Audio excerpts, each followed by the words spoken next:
আজকে প্রথমেই বলি, আমি হিন্দুদের জন্য এই ভিডিওটা স্পেশালভাবে করলাম। তাই বলে আপনারা এটা পাবেন না যেন আমি হিন্দু হয়ে গিয়েছি। আমি কিন্তু শান্তিপূর্ণ একজন মুসলিম।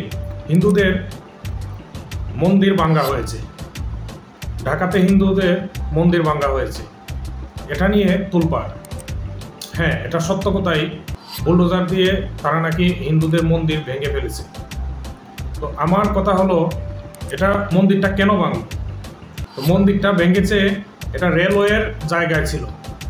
এখন আমি যে বিষয়টা বলতে চাই, কারো ধর্মের প্রতি আমরা আঘাত দিতে চাই না, কারণ আমরা মুসলিম।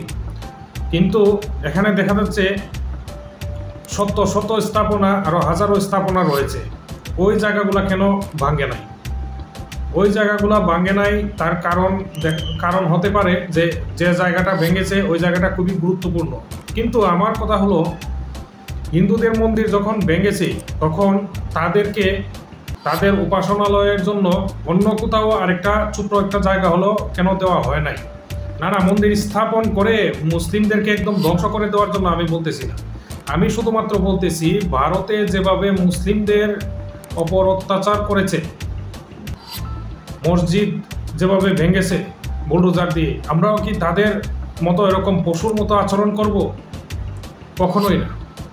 সেজন্য আমি শুধুমাত্র আপনাদেরকে এটুকু বলতে চাই যে আমরা কারো ওপর ইচ্ছাকৃতভাবে তাদেরকে তাদের ধর্মের ওপর কষ্ট দিতে চাই না, কারণ এটা নবীজি সাল্লাল্লাহু আলাইহি ওয়াসাল্লামের নিষেধ, আল্লাহ তাআলার নিষেধ। এখন বলতে পারেন যে মক্কাতে যে 360টা মূর্তি ছিল সেগুলি তো ভেঙেছিল। ভাই, মক্কাতে যে 360টা মূর্তি ছিল, ওই জায়গার মধ্যে দেখা গেছে ওইখানে মুসলিমদের ইবাদতের স্থান ছিল। ওই স্থানটা দখল করে তারা 360টা মূর্তি রেখেছিল বিদায় ওই জায়গা থেকে মূর্তিগুলোকে সরানো হয়েছিল, ভাঙা হয়েছিল এই জন্য।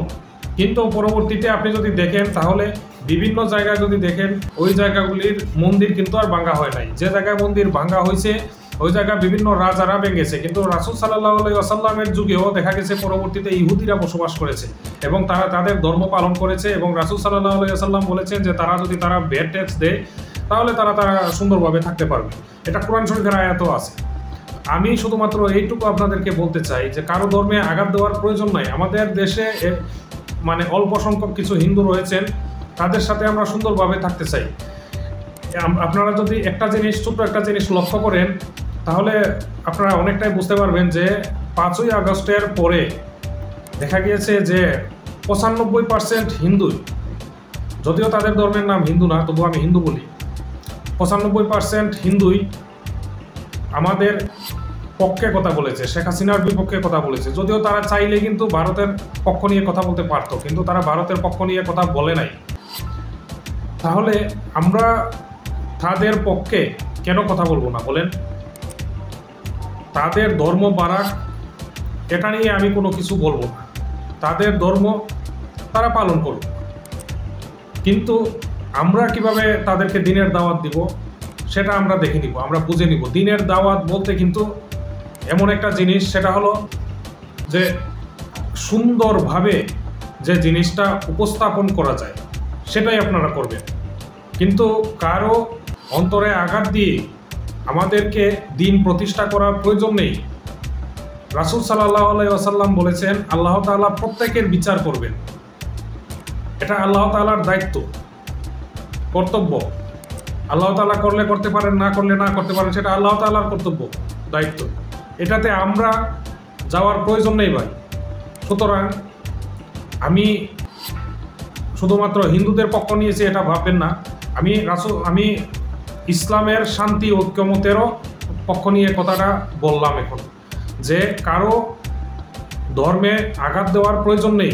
আজকে আপনি তাদের ধর্মে যদি কোনো আঘাত দেন, তাহলে আপনি হয়তোবা ভাবতেও পারতেছেন না, হয়তোবা এই জায়গার মধ্যে হবে না, কিন্তু এই ভিডিওটা যখন আপনার অন্য কোথাও দেখে যে মন্দির ভাঙ্গা হয়েছে, একটা মন্দিরের কারণে দেখবেন 10টা মসজিদ তারা ভেঙে ফেলবে, হয়তোবা আপনি এগুলার খবরই পাবেন না। সুতরাং আমি চাই সুন্দরভাবে থাকি। প্রত্যক্ষভাবে অংশগ্রহণ আমরা দেখি নাই, কিন্তু এইবার দেখলাম সরকার নিজে থেকে, পুলিশ নিজে, আমরা দেখেছি মন্দিরের টিনের ব্যারাক টেনে টেনে খুলেছে, সেনাবাহিনী ওখানে উপস্থিত থেকেছে, সরকারি কর্মকর্তারা উপস্থিত থেকে বুলডোজার দিয়ে শুধু মন্দির ভেঙেছে তা না, প্রতিমা ঘুরিয়ে দিয়েছে। তারা বলতে চায় এটা অবৈধ স্থাপনা। পাশে মসজিদ রয়েছে, মাদ্রাসা রয়েছে, বিএনপি অফিস রয়েছে, আরো শত শত অবৈধ স্থাপনা এই রেলওয়ের জায়গায় আছে। তাহলে সেই সমস্ত অবৈধ স্থাপনা না সরিয়ে আজকে শুধুমাত্র হিন্দু মন্দির ধ্বংস কেন? তার মানে হচ্ছে এই সরকারের একবার রন্ধ্রে রন্ধ্রে এবং সরকারের উপর মহলে সর্বত্র হচ্ছে মৌলবাদীর আখড়া এবং বিষ বাষ্প হয়ে পড়ে আছে এখানে। আজকে আপনারা বলছেন যে এই জমি হলো রেলওয়ে জমি কোথায় পেয়েছে? আপনি সিএস রেকর্ড নিয়ে আসেন। এই জমি হচ্ছে ভাওয়ালের রাজা রাজেন্দ্র কুমার রায় চৌধুরীর জমি। এই জমি একজন হিন্দুর জমি এবং রেলওয়ে কোন রকম ক্ষতিপূরণ ছাড়া হিন্দু সম্পত্তি কেড়ে নিয়েছে। এই হিন্দু সম্পত্তিতে হিন্দুরা মন্দির করবে, এটাই স্বাভাবিক, এটা কোনো অবৈধ না। আজকে শুধু তাই না, আজকে আমরা দেখতে পাচ্ছি উত্তরবঙ্গে সেখানে মত সৃষ্টি করে পিতা পুত্র সামান্য 10 টাকা দেয়া না দেয়াকে কেন্দ্র করে তর্কাতর্কি করে আজকে সেখানে 2টা লোককে মারধর করে সে আজকে জেলে আছে। আমরা মনে করেছিলাম যে এই সরকারের সময় এই মত সৃষ্টি হয় না। আমরা অতীতেও তত্ত্বাবধায়ক সরকার দেখেছি, কিন্তু এইরকম মানে হিজড়া টাইপের নপুংসক টাইপের সরকার আমরা কখনো দেখিনি। আমরা দেখেছি অনেক সময় সরকারের ভয়ের তোটে দুষ্কৃতিকারী সন্ত্রাসী ভয়ে পালাইছে, আর এখন হচ্ছে দুষ্ট লোকজন সন্ত্রাসী লোকজন যা বলে সরকার সেটি পালন করে। এটা তাদের মানে সরকারের চাইতে অদম একটা সরকার হয়ে গেছে। এই সরকারের কাছে আমরা জানতে চাই, আপনারা যদি বলেন যে এটা অবৈধ উচ্ছেদ করেছেন, পাশে মদনেশ্বর মহাদেব দেব ঠাকুরের জমি রাজধানী মার্কেট করেছেন মুক্তিযোদ্ধা কল্যাণ ট্রাস্টের অধীনে, আগামী 7 দিন টাইম দিলাম এই অবৈধ মুক্তিযোদ্ধা কল্যাণ ট্রাস্টের রাজধানী মার্কেট সরাবেন, ওই মন্দিরের জায়গার উপরে এটা সরান। এখান থেকে একটু আগে 91-92 ঋষিকায় দাসরে কমপক্ষে 6000 কোটি টাকা সম্পত্তি 6 বিঘা সম্পত্তির উপরে ওইখানে সীতানাথ মন্দিরের জায়গার উপর আপনি ইনকাম ময়দান বানাইছেন। অবিলম্বে এই জায়গা উদ্ধার করবেন। মতটাকে যদি আপনারা করতে চান, যদি মনে করেন সমতার কথা, এটা করবেন। আপনারা 38 নম্বর টিপু সুলতান রোডে হিন্দু মন্দির, আপনারা সেখানে বিভিন্ন লোকের কাছে লিজ দিয়ে সেই মন্দিরটা মানুষের কাছে ভাড়া দিচ্ছেন। সরকার একের পরে এক হিন্দু সম্পত্তি দখল করেছে। বিভিন্ন জায়গায় ঢাকা শহরে অন্তত 100-এর উপরে মন্দির এই সরকারের দখলে আছে এবং হিন্দুদের জায়গা 28 লাখ একর সম্পত্তি সরকার হিন্দুদের তা দখল করে আছে। আপনারা আমাদের কাছে এই দেখান, এই আমাদের চিফ অ্যাডভাইজার কি করলো, উনি গিয়ে আমাদের ঢাকেশ্বরী মন্দিরে যাই বলে আমরা এক পরিবারের লোক, আপনারা এক পরিবারের লোক আজকে উপদেষ্টা নিয়োগ করেছেন, এতগুলো হিন্দু নিয়োগ করেছেন, আপনারা এতগুলো সংস্কার কমিটি করেছেন, একজন হিন্দু তোকে বলে না। আমরা এখানে আলী রিয়াজ একজন আছে ঐক্য কমিশনের চেয়ারম্যান, আমরা বারবার অনুরোধ করেছি যে সংবিধান আপনারা করতেছেন এই সংবিধান আমাদের উপরে প্রযোজ্য, আমরা আমাদের মতামত দিতে চাই, একটু কথা বলতে চাই, তারা আমাদেরকে গুরুত্বই দেয় নাই। তার মানে আমরা কি এই দেশে উড়ে আসছি নাকি? আমরা এই দেশের মানুষ না? আমাদেরকে এই সরকার ন্যূনতম যে সম্মানবোধ সেটা দেখায়নি, অথচ এই 5 তারিখে পরে আমরা এই সরকারকে সমর্থন করে যত প্রকারের বক্তব্য দেওয়া দরকার আমরা সেইগুলো দিয়েছি, কিন্তু এই সরকারের কাছ থেকে আমরা হিন্দু সম্প্রদায় কিছুই পাই নাই, বরং একের পর এক সরকারি মদদে শুধু না সরকার নিজেই উদ্যোগ নিয়ে আজকে মন্দির ভেঙেছে। আজকে যদি আমরা দেখতাম ওইখানে সকল অবৈধ স্থাপনা ঘুরিয়ে দিয়েছে, আমরা এখানে দাঁড়াতাম না। আমরা আলটিমেটাম দিচ্ছি, এই যে রাজধানী মার্কেট এবং ওই রাজধানী মার্কেটের মন্দিরের উপরে যে মসজিদ আছে ওইটা সরাবেন। ঈদগাহ সীতানাথ মন্দিরের জায়গার উপরে ঈদগাহ ময়দান বানিয়েছেন, ক্যাপিটাল বিস্কুট কারখানা তৈরি করে ওইটা অবৈধ উচ্ছেদ করবেন। 38 টিপু সুলতান রোডের সেখানে শঙ্খনীতি মন্দির, সেই মন্দিরের ভাড়াটিয়া উচ্ছেদ করে এটা হিন্দুদের কাছে ফেরত দেবেন।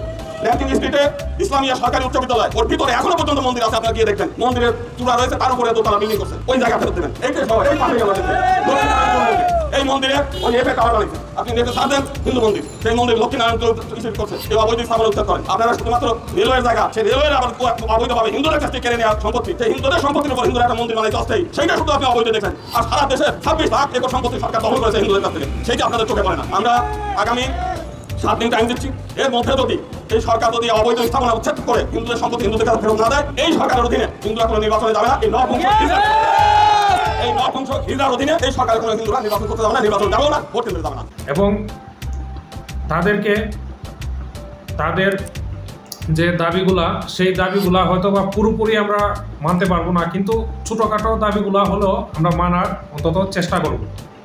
ভালো থাকুন, সুস্থ থাকুন। আমার চ্যানেলটিকে সবাই সাবস্ক্রাইব করবেন এবং ফেসবুকে যারা দেখবেন তারা ফলো দিয়ে দিবেন। আর আপনারা আপনাদের মতামতগুলি অবশ্যই কমেন্টের মাধ্যমে বলবেন। আর আমার যদি কোনো ধরনের কোনো ভুল হয়ে থাকে সেটিও আপনারা বলে দিবেন। ধন্যবাদ। আসসালামু আলাইকুম।